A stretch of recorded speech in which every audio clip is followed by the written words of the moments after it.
আমরা প্রায়ই অন্যের দোষ খুঁজে বেড়াই, কিন্তু প্রশ্ন হল, এতে কি কখনো আসল পরিবর্তন আসে?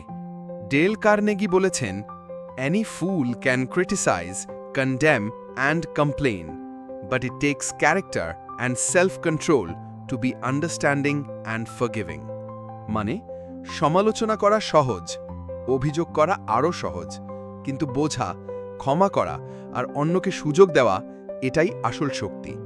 ভাবুন তো, যদি প্রতিদিন আপনি অন্যকে দোষারোপ না করে বরং তাদের জায়গায় নিজেকে কল্পনা করেন, তাহলে সম্পর্কটা কত সুন্দর হতো।